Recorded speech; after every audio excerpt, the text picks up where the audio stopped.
রাজনীতিতে, নির্বাচনে, সংবিধানে কিছু সংস্কার পরিবর্তন প্রয়োজন। জামাত ইসলামী এই সংস্কারের পক্ষে।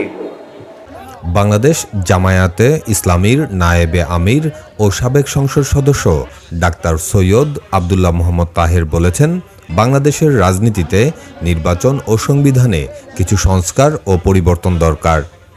বাংলাদেশ জামায়াত ইসলামী সংবিধান সংস্কারের পক্ষে। এর মধ্যে প্রথমটি হলো, একটি তত্ত্বাবধায়ক সরকারের অধীনে নির্বাচন হতে হবে এবং নির্বাচন কমিশনকে পুনর্গঠন করতে হবে।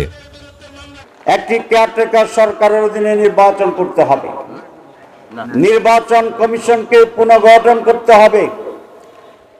তিনি শনিবার বিকেলে চৌদ্দগ্রাম উপজেলা জামায়াত আয়োজিত এক অনুষ্ঠানে ছাত্র আন্দোলনে শহীদ জামশেদুর রহমান মিয়াজি এবং পুলিশের গুলিতে নিহত উপজেলা ছাত্র শিবিরের সাবেক সভাপতি শহীদ শাহাবুদ্দিনের পরিবারের মাঝে আর্থিক সহযোগিতা প্রদান অনুষ্ঠানে এসব কথা বলেন। সংস্কারের দাবি প্রসঙ্গে তিনি আরও বলেন, একজন ব্যক্তি দুইবারের বেশি প্রধানমন্ত্রী থাকতে পারবেন না, আর তা থাকলেই স্বৈরাচার হয়ে ওঠেন তারা।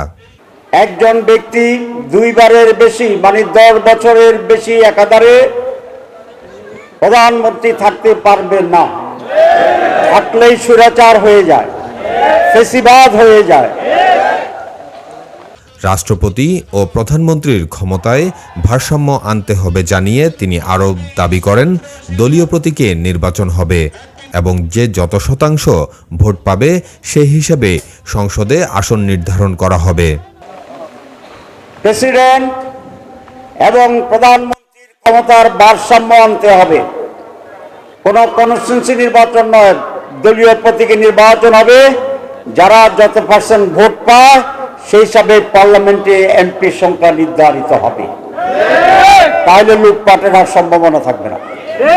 এই সকল মৌলিক পরিবর্তন এনে যত শীঘ্রই সম্ভব একটি সুষ্ঠু নির্বাচনের আয়োজন করে জনগণের প্রতিনিধির কাছে ক্ষমতা হস্তান্তরের জন্য আমি জোর দাবি জানাচ্ছি।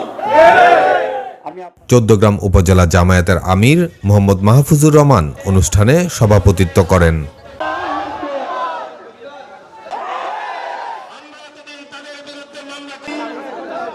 কুমিল্লার কাগজ নিউজ ডেস্ক।